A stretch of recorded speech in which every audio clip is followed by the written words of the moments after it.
পুৱাৰ প্ৰথমতে এটা বিগ ব্ৰেকিং নিউজ মুহূৰ্তত দিয়াৰ চেষ্টা কৰিছোঁ। আজিৰ পৰা 4 দিনলৈ অসমত সন্ত্ৰাস চলাব ধুমুহা বৰষুণ আৰু বজ্ৰপাতে। অসমৰ কেইবাটাও প্ৰান্তত ইতিমধ্যে বতৰ বিজ্ঞান কেন্দ্ৰৰ তৰফৰ পৰা হাই এলাৰ্ট জাৰি কৰা হৈছে। নেৰানেপেৰা বৰষুণৰ সৃষ্টি হ'ব আজিৰ পৰা অসমত। অসমৰ কোন কোন প্ৰান্তত বতৰে অতি ভয়াৱহ ৰূপ ধাৰণ কৰিব এই মুহূৰ্তত জনোৱাৰ চেষ্টা কৰিম।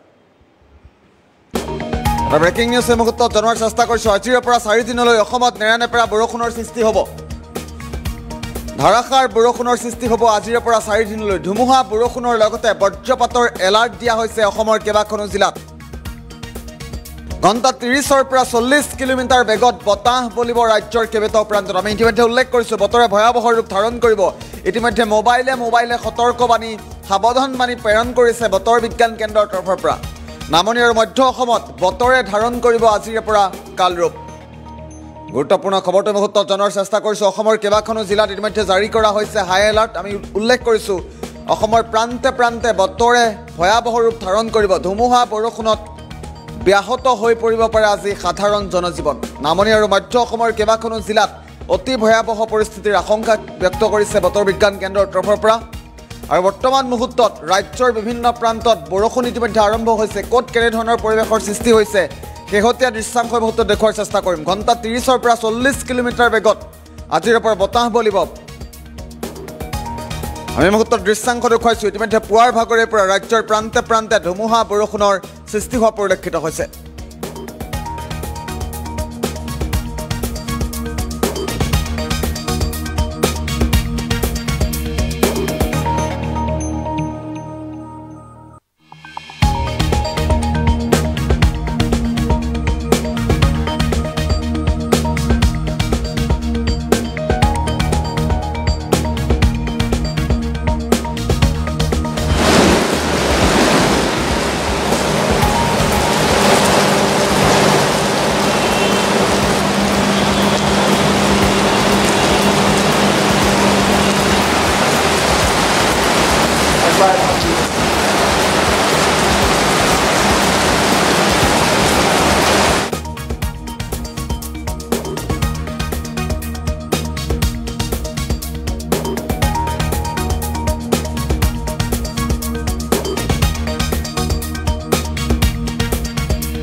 আমি ইতিমধ্যে উল্লেখ কৰিছোঁ যিহেতু ৰাজ্যৰ বিভিন্ন প্ৰান্তত ধুমুহা বৰষুণে অতি ভয়াৱহ ৰূপ ধাৰণ কৰা পৰিলক্ষিত হৈছে। অসমৰ কেইবাখনো জিলাত আঞ্চলিক বতৰ বিজ্ঞান কেন্দ্ৰৰ তৰফৰ পৰা সতৰ্কতাবাণী জাৰি কৰা হৈছে। আজিৰ দিনটোত বতৰে অতি ভয়াৱহ ৰূপ ধাৰণ কৰিব পাৰে ৰাজ্যৰ কেইবাটাও প্ৰান্তত।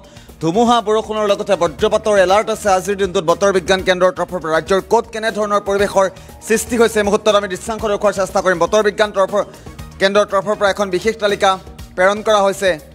ইয়াত স্পষ্টকৈ উল্লেখ আছে ৰাজ্যৰ ক'ত কেনেধৰণৰ পৰিৱেশৰ সৃষ্টি হ'ব। আজিৰ দিনটোত 27 জুন ধুবুৰীত ধুমুহা বৰষুণৰ সৃষ্টি হ'ব। আজিৰ দিনটোত য়েল্ল' এলাৰ্ট প্ৰদান কৰিছে ধুবুৰী জিলালৈ। ধুবুৰীৰ সমান্তৰালভাৱে চাউথ চালমাৰা মানকাছাৰ জিলালৈও আজিৰ দিনটোত বতৰ বিজ্ঞান কেন্দ্ৰৰ তৰফৰ পৰা হাই এলাৰ্ট প্ৰদান কৰা হৈছে। গোৱালপাৰালৈ এলাৰ্ট প্ৰদান কৰিছে বতৰ বিজ্ঞান কেন্দ্ৰৰ তৰফৰ পৰা। গোৱালপাৰাৰ সমান্তৰালভাৱে চিৰাঙত আজিৰ দিনটোত এলাৰ্ট আছে। চিৰাঙৰ পাছত নামনি অসমৰ বৰপেটা জিলাত আজিৰ দিনটোত এলাৰ্ট প্ৰদান কৰিছে বতৰ বিজ্ঞান কেন্দ্ৰৰ তৰফৰ পৰা। বতৰ বিজ্ঞান কেন্দ্ৰৰ তৰফৰ পৰা এলাৰ্ট প্ৰদান কৰা হৈছে বঙাইগাঁও জিলালৈ। বঙাইগাঁৱত আজিৰ দিনটোত এলাৰ্ট প্ৰদান কৰিছে বতৰ বিজ্ঞান কেন্দ্ৰৰ তৰফৰ পৰা। বঙাইগাঁৱৰ পাছত কামৰূপ গ্ৰাম্য জিলাত আজিৰ দিনটোত এলাৰ্ট প্ৰদান কৰিছে বতৰ বিজ্ঞান কেন্দ্ৰই। কামৰূপ মেট্ৰ'ত এলাৰ্ট প্ৰদান কৰা হৈছে। সমান্তৰালভাৱে যদি আমি চাওঁ মধ্য অসমৰ দৰং জিলাত এলাৰ্ট প্ৰদান কৰিছে। ওদালগুৰিত এলাৰ্ট প্ৰদান কৰা হৈছে আজিৰ দিনটোত। ৰাজ্যৰ প্ৰান্তে প্ৰান্তে ধুমুহা বৰষুণে কাল ৰূপ ধাৰণ কৰিব পাৰে। হোজাইত আজিৰ দিনটোত এলাৰ্ট আছে। হোজাইৰ পাছত ৱেষ্ট কাৰ্বি আংলং পশ্চিম কাৰ্বি আংলং জিলাত আজিৰ দিনটোত এলাৰ্ট প্ৰদান কৰিছে বতৰ বিজ্ঞান কেন্দ্ৰই। তাৰ সমান্তৰালভাৱে কাইলৈৰ পৰা 3 দিনৰ বাবে অৰেঞ্জ এলাৰ্ট প্ৰদান কৰিছে ৱেষ্ট কাৰ্বি আংলঙত। পশ্চিম কাৰ্বি আংলঙত 3 দিনৰ বাবে অৰেঞ্জ এলাৰ্ট প্ৰদান কৰিছে বতৰ বিজ্ঞান কেন্দ্ৰই। আৰু কাৰ্বি আংলঙতো 3 দিনৰ বাবে আগন্তুক 3 দিনৰ বাবে কাইলৈৰ পৰা আগন্তুক 3 দিনৰ বাবে অৰেঞ্জ এলাৰ্ট প্ৰদান কৰিছে। আৰু এই দুইখন জিলাত অতি ভয়াৱহ হ'ব পাৰে পৰিস্থিতি। পাহাৰীয়া জিলা ৱেষ্ট কাৰ্বি আংলং পশ্চিম কাৰ্বি আংলং আৰু কাৰ্বি আংলঙত বতৰে ভয়াৱহ ৰূপ ধাৰণ কৰিব পাৰে। সমান্তৰালভাৱে গোলাঘাটত বতৰে ভয়াৱহ ৰূপ ধাৰণ কৰিব পাৰে। অৰেঞ্জ এলাৰ্ট আছে গোলাঘাট জিলাটো। তাৰ সমান্তৰালভাৱে লখিমপুৰত আজিৰ দিনটোত বতৰে ভয়ংকৰ ৰূপ ধাৰণ কৰিব পাৰে। Thunderstorm with lightning at very likely at isolated place. ধুমুহা বৰষুণৰ লগতে বজ্ৰপাতৰ প্ৰভাৱ পৰিব। আজি লখিমপুৰ জিলাত, ধেমাজি জিলাত বজ্ৰপাতৰ প্ৰভাৱ পৰিব। ধুমুহা বৰষুণৰ সমান্তৰালভাৱে মাজুলীত আজি বতৰ বিজ্ঞান কেন্দ্ৰৰ তৰফৰ পৰা হাই এলাৰ্ট দিয়া হৈছে।